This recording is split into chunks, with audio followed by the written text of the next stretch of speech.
how do you tell a story without making it a cause film? You know, how do you tell the story first, but at the same time, how do you wrap the medicine in the candy?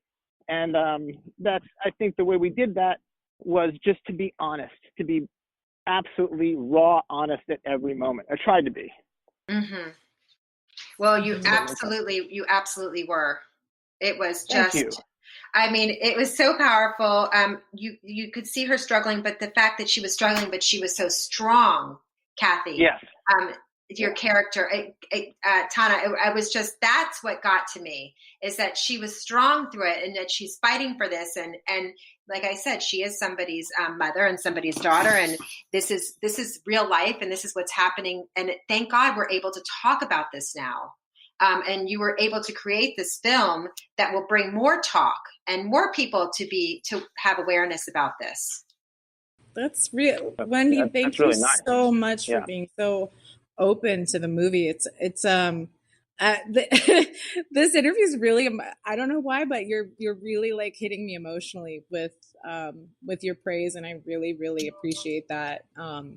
You know, well, your film did that to me, and you, and just looking at you, you're so I don't know, you could feel it, you could, however you portrayed, whatever you did in this film, and the realness that you felt about it and being around it and how you portrayed her it all came through.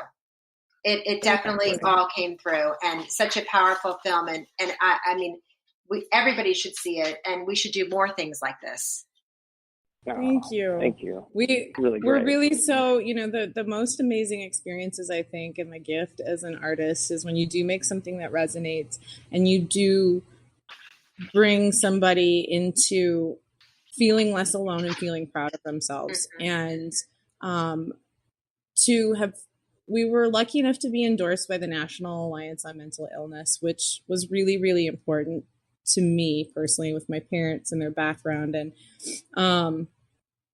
then to have taken this around to different chapters and shown the film to mothers, to women who are like, I'm afraid to tell anybody that I'm bipolar, you know, like out of shame. And I think that's why this is making me really emotional over this holiday season. It's like so many people are alone and so many people are sort of are isolated at this moment. And just, so I'm just bringing this about because it's important for people to know that they are not alone during these times, you know, that the sadness is okay, that doesn't mark them as anything, and different emotions or different mental health adversity does not mark you as anything except a hero, you know, and I really truly believe that. And to have watched stories of families seeing this movie and then feeling prompted or feeling okay to talk about it because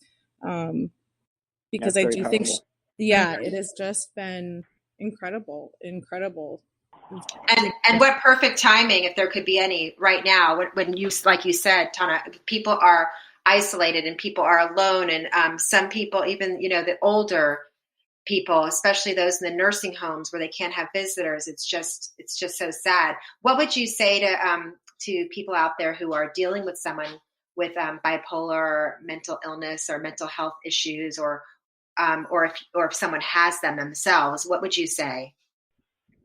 I would say this holiday season, it's like, and this, as we're rolling into the new year, of course you are going to feel isolated. Of course you're going to feel fear. Of course you're going to feel alone and frightened. And, you know, there is a reason to pick up the phone and call people that you know.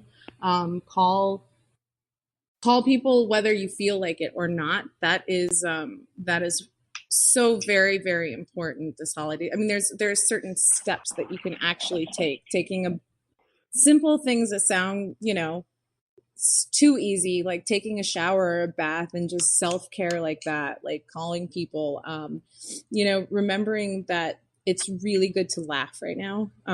Humor is great. I mean, I've actually been reading all of these articles about what are people supposed to do? What are you supposed to do when only 44% of people feel like celebrating Christmas right now, you know? Right. And you just honestly, take your foot out of the bed, get in the shower, put on some music, whatever doesn't make you feel too, sad, or, whether that's Van Halen or that's Carpenter's Christmas or whatever. Right. And you don't judge right now. You just move forward, And to realize that you're not alone. You're not, no one's alone really in this. I mean, you can feel terribly alone, but in truth, there are so many people out there connected by the experience of different shades and different variants, and you're not alone. I love that Kathy, in Two Ways Home, just gets out of prison, and she's newly diagnosed with bipolar. And you see her going home, and you see her that her daughter's not happy with her. And she takes us through this whole journey. It's like turbulent, it's unwelcoming, it's a whole transition, and she remains like strong and just, everybody has to see Two Ways Home. That's all I got to say. And I want to see everything that you, Tanna, I want to see everything that you do, every film that you have ever been in and going to be in, because, oh my gosh, you're so beautiful at your craft. And it was just, I was so, when they called me and said, would you like to interview? Would you like to hear? And they sent me the film. I was like, oh my God. And I could watch it again and again. And Ron, you directed it and you did such a great job. And I'm just so, thank you. I'm so happy to get this out there and get this film out there and get people talking about it and talking about, bipolar and mental illness and mental health. And we keep talking about it. And we keep making a difference. That means the world to us. Thank you so much. Yeah.